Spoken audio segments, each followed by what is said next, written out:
Welcome back to the History Podcast. I'm Jason Thomason.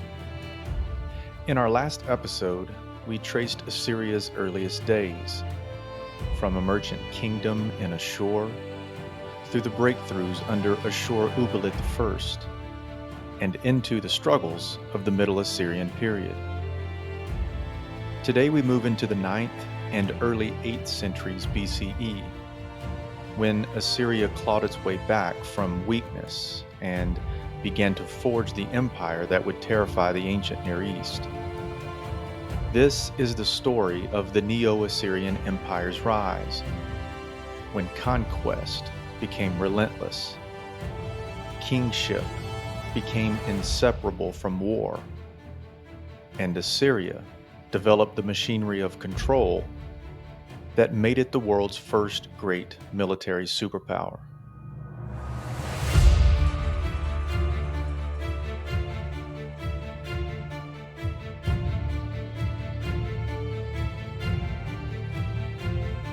By the end of the 11th century BCE, Assyria had shrunk back to its core around the upper Tigris River.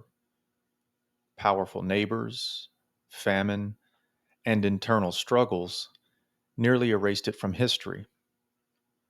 However, starting in the 10th century, a slow recovery began under kings like Ashur-dan II. He restored lands lost to the Arameans, pastoralist groups who had settled across northern Mesopotamia. Ashur-dan rebuilt the army, strengthened agriculture, and emphasized loyalty to the god Ashur. Agricultural layers from sites like Tel Rimah and Nineveh show a gradual return of population and building activity around this time. Trade routes linking Anatolia, the Levant, and Babylonia reopened, allowing Assyria to tap into long-distance exchange once more. Bronze and iron tools reappeared in great numbers, signs of a state recovering not only its strength, but also its technological edge. This recovery wasn't just political, it was environmental. Scholars suggest that drought cycles in the 12th through the 11th centuries BCE had devastated farming, but rainfall patterns stabilized in the 10th century. Ashur-dan II's irrigation projects and resettlement of farmland meant that food production was tied directly to royal leadership. Survival itself became part of the king's legitimacy. In this new world, kingship itself began to take on a sacred geography. The Assyrian king was seen as responsible not only for victory in war, but also for the fertility of the land. In inscriptions, drought and crop failures were interpreted as signs of divine displeasure. Restoration of farmland was therefore an act of piety as much as policy. Daily life was deeply affected by these changes. Farmers worked newly reclaimed lands. Artisans and builders contributed to public projects. And the Assyrian people were gradually tied to the emerging structures of the state. It was a comeback story, but one that set the stage for something far greater. The comeback of the 10th century gave Assyria a foundation, strong enough to recover, but still fragile. It was a kingdom that remembered collapse, and that memory would shape the brutal efficiency of the kings to come.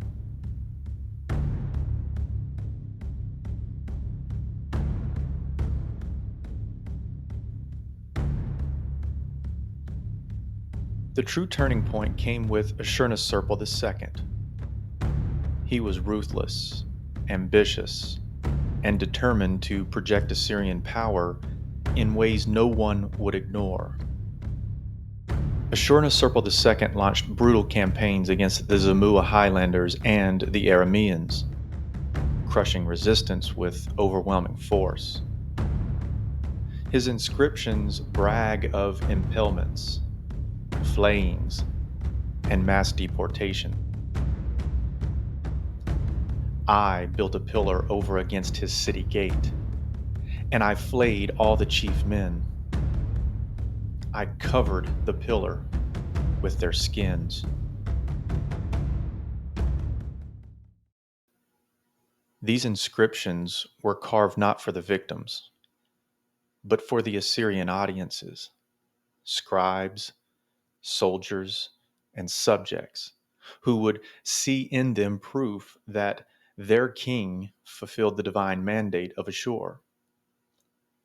The cruelty was performative, a communication strategy etched in stone. This wasn't just cruelty, it was psychological warfare. Assyria's reputation for terror kept cities from resisting, and fear was cheaper than fighting. But Ashurnasirpal was more than a warlord. He also relocated the royal capital from Ashur to Kalu, which is in modern day Nimrud. There he built a magnificent palace, decorated with stone reliefs showing Assyrian might. Kings hunting lions, armies marching in formation, with divine symbols hovering above. Excavations at Nimrud reveal colossal guardian figures, Lamassu, human-headed winged bulls that guarded palace doorways. They symbolized the union of human intelligence, divine protection, and animal strength. Every visitor to Kalu was meant to feel the overwhelming might of the Assyrian state before ever seeing the king himself. The palace's wall reliefs form an unbroken visual narrative.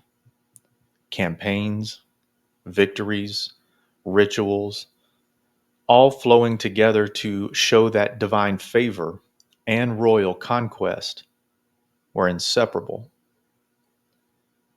Modern historians often describe this as one of the earliest examples of visual propaganda in world history. Kalu was both a statement and a tool. The Assyrian king was at once conqueror, builder, and chosen agent of the god Ashur. And Ashurnasirpal made sure the whole world noticed. When he inaugurated his new capital, inscriptions record that he held a massive banquet, feeding nearly 70,000 people over 10 days. Nobles, officials, foreign envoys, and common laborers all shared in the spectacle. Even in warfare, religion framed his campaigns. Ashurnasirpal's inscriptions often tie the victories directly to Ashur's will, reinforcing the king as the god's earthly agent. The fusion of divinity and violence became a hallmark of Neo-Assyrian rule. The king's power, then, was more than military. It was architectural, artistic, and cosmic. A vision of the universe with Ashur and his king at its center.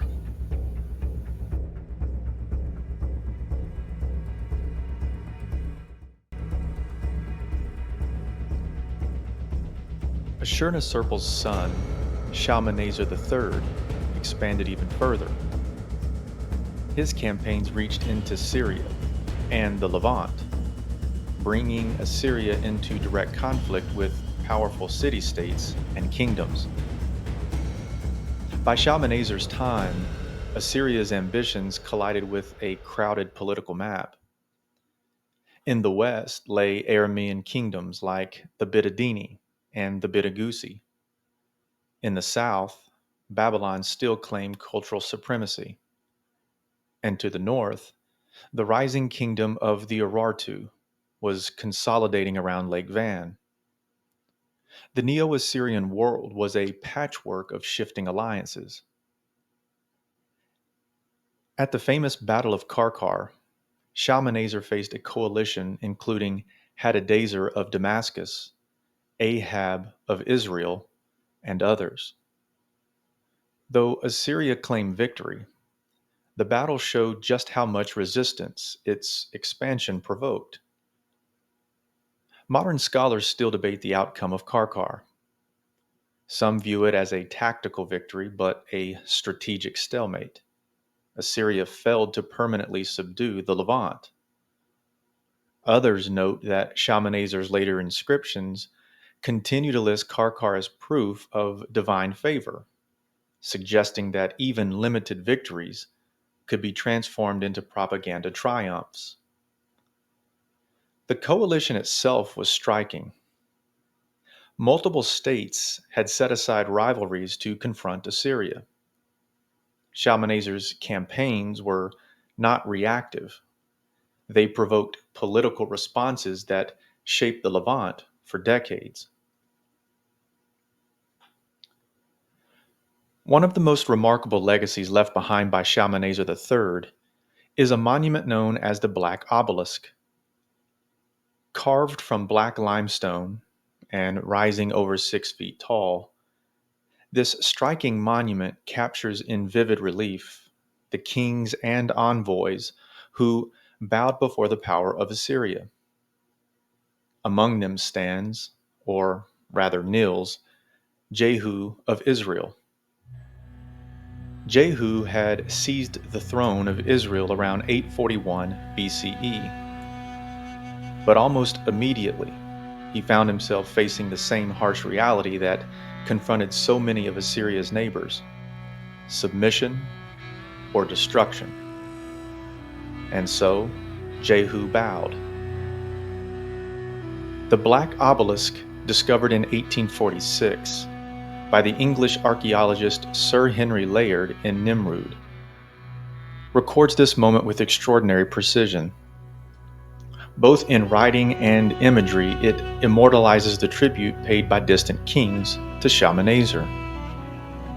Jehu is shown prostrate before the Assyrian ruler, his hands and face pressed to the ground in complete submission. Behind him, 13 Israelite emissaries advance in solemn procession, bearing the riches of their kingdom: silver, gold, bowls and goblets of fine craftsmanship, buckets, tin, a royal staff, and javelins. The inscription proudly declares, "I have received the tribute of Jehu of the house of Omri." Each Israelite envoy wears a long, belted tunic with fringe along the hem, a mantle draped over the shoulders, and the pointed caps common of the time. Their hair and beards are long and carefully rendered, symbols of dignity, even in defeat. But Jehu himself wears no mantle. His posture and dress suggest humility, perhaps humiliation, before the great king of Assyria. Through the Black Obelisk, Shalmaneser ensured that no one would ever forget the reach of his empire and the power of the Assyrian throne. Shalmaneser's power wasn't based only on occasional great battles. His inscriptions show that he launched campaigns nearly every year of his reign. These annual campaigns became almost ritualized, a rhythm of conquest meant to demonstrate that the king was constantly active, constantly dominant. The logistics behind these campaigns were staggering. Assyrian armies required grain, animals, water, and engineers for siege works. Administrative tablets from later centuries show that the supply system was carefully calculated. measured in rations per soldier and beast of burden per mile. The roots of that system began here, under Shalmaneser's relentless wars. War was not an exception, it was the calendar of kingship.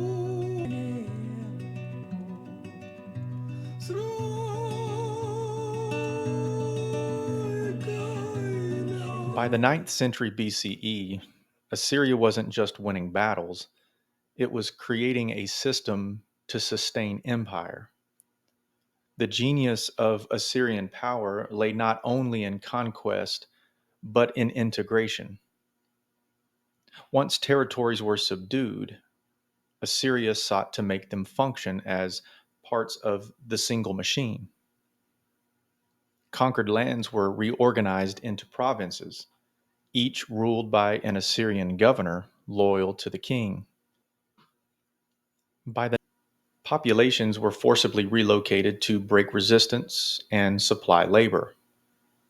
Tens of thousands were uprooted and resettled.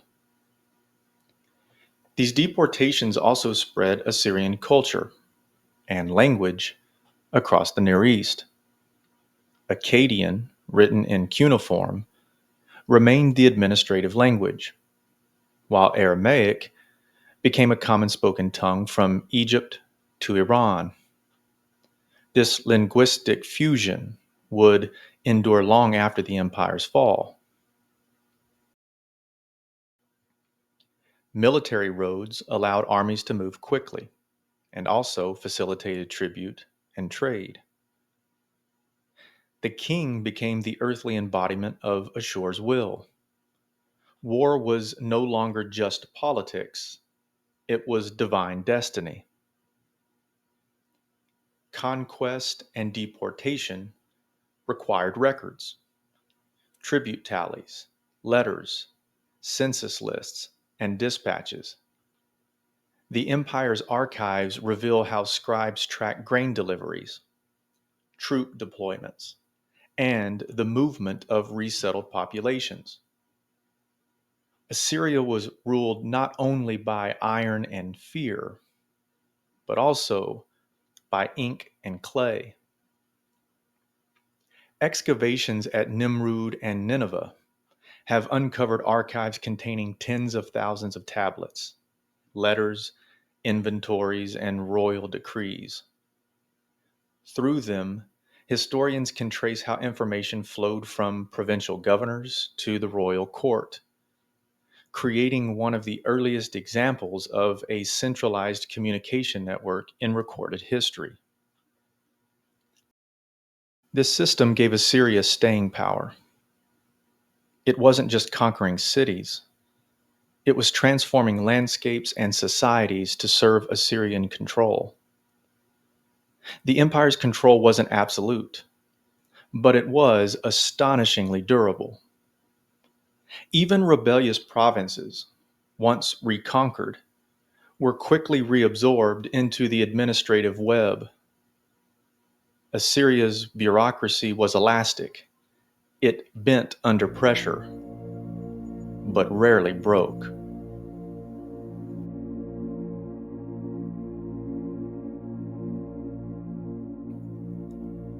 But even in this period of expansion, problems simmered. After Shalmaneser III's long reign, internal struggles weakened Assyria. Succession disputes and rebellions sapped its strength, and for a time, the empire wavered. One of the most serious was the revolt led by Shamshi-Adad V against his own father, Shalmaneser III. This civil conflict fractured the empire and exposed how fragile royal authority could be when the king's charisma, or divine favor, was questioned. These cracks were more than political, it was ideological. Because the king's authority was defined by constant military success, any pause in campaigns or sign of weakness undermined legitimacy. Civil wars and court intrigues were fueled by the very system that had made Assyria strong, a kingship inseparable from conquest. Voices from outside Assyria also remembered these years. Prophetic texts from Israel and accounts from Syria condemned Assyrian brutality, highlighting the fear that the empire inspired across the Near East. The Hebrew Bible preserves echoes of this fear. Prophets like Jonah and Nahum describe Nineveh as a city of bloodshed, a literary memory of Assyrian cruelty that endured for centuries. Such sources remind us that Assyria's empire existed not only in stone and steel, but in the cultural imagination of those who suffered under it. And yet, even amid instability, the Assyrian system adapted. The administrative reforms, military logistics, and ideology of kingship laid down in this era would become the blueprint for the high empire to come. Still, the foundations had been laid. The terror of Ashurnasirpal II, the victories of Shalmaneser III, the system of provinces and deportations. These were the pillars of the empire that would soon dominate the entire Near East. The next generation of kings would take those tools and wield them on an even greater scale. In this episode, we've seen Assyria's rebirth, the moment it emerged not just as a kingdom, but as a conquering empire. From the blood-soaked campaigns of Ashurnasirpal II to the global reach of Shalmaneser III, Assyria announced itself as a force no one could ignore. But the story isn't finished. In our next episode, we'll see Assyria at its height, when kings like Tiglath-Pileser III and Sargon II built the empire into the greatest power the ancient Near East had ever seen. That's all the time we have for today. Thanks for joining me. We'll see you next time.